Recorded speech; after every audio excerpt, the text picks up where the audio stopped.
আমাদের দেশের মানুষের একটা ধারণা হচ্ছে মান ক্বালা লা ইলাহা ইল্লাল্লাহ ফাদখালাল জান্নাহ। এই হাদিসের উপরে বেশিরভাগ মানুষ আমল করার চেষ্টা করে, তবে এই হাদিসের অর্থ ব্যাখ্যা আমাদের সমাজে ভুলভাবে উপস্থাপন করা হয়েছে। আমরা জানি মান ক্বালা লা ইলাহা ইল্লাল্লাহ দাখালাল জান্নাহ, আমরা যারা মুসলিম একবার যারা কালেমা পড়েছি সবাই জান্নাতে যাবে। এই হাদিস সহিহ, কিন্তু হাদিসের ব্যাখ্যা আমাদের সমাজে ভুল করে করা হয়েছে। এই হাদিস কিন্তু আমাদের যে সাহাবা একরাম কম বুঝেন নাই। আল্লাহর নবীর প্রিয় সাহাবী সাইয়্যিদুল মুহাদ্দিসিন আবু হুরায়রা রাদিয়াল্লাহু তাআলা আনহু মদিনায় এই হাদিসের তাফসীর করেছেন সাহাবা একরামকে সঙ্গে নিয়ে। ওমর রাদিয়াল্লাহু তাআলা আনহু সেই মাহফিলে উপস্থিত ছিলেন। আল্লাহর নবীর সাহাবী আবু হুরায়রা রাদিয়াল্লাহু তাআলা আনহু সাহাবীদের মাঝে বললেন, ও আমার বিশ্ব নবীর সাহাবীরা শোনো, আল্লাহর নবী বলেছেন যে একবার মন থেকে কালেমা পাঠ করবে আল্লাহ রাব্বুল আলামিন তাকে জান্নাতে দিবে। ওমর রাদিয়াল্লাহু তাআলা আনহু সঙ্গে সঙ্গে মাহফিলে লোকমা দিয়ে দিলেন এবং বললেন, আবু হুরায়রা এই হাদিস তুমি কোথায় পেয়েছো? আবু হুরায়রা রাদিয়াল্লাহু তাআলা আনহু বললেন, বিশ্ব নবীর কাছে হাদিস আমি শুনেছি।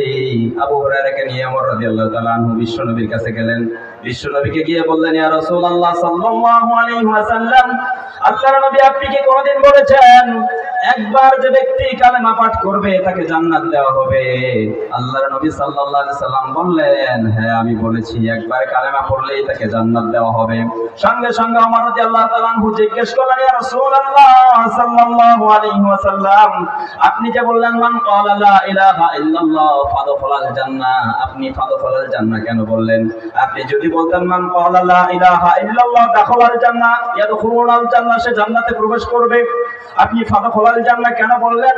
আল্লাহর নবী মুহাম্মদ সাল্লাল্লাহু আলাইহি ওয়াসাল্লাম বলছেন, ওমর এই ফাদখালাল জান্নাহ বলার কারণ হচ্ছে তারা যদি শুধু কালেমা পড়ে জান্নাতে যাবে না, এই কালেমার অর্থ হচ্ছে আইয়ুহাদিরু মা হারামাল্লাহ। আল্লাহু আকবার।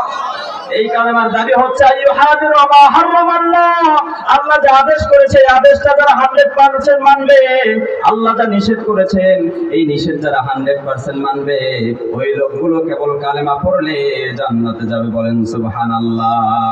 এখন আল্লাহর নির্দেশ আদেশ আমরা 100% মানি, আল্লাহর নিষেধ কি আমরা 100% মানি? কথা বলেন, মানি না। এই জন্য আল্লাহ রাব্বুল আলামিন বলছেন, ও দুনিয়ার মানুষ শুনে রাখো, আমি দুইটা সম্প্রদায়কে আমার ইবাদতের জন্য সৃষ্টি করেছি, একটা হচ্ছে জিন আর একটা হচ্ছে মানুষ। মানুষ আর জিনকে উল্লেখ করে আল্লাহ রাব্বুল আলামিন সূরা জারিয়াতের 56 নম্বর আয়াতে জানিয়েছেন, ওমা খালাকাতুল জিন্না ওয়াল ইনসা ইল্লা লিয়াবুদুন।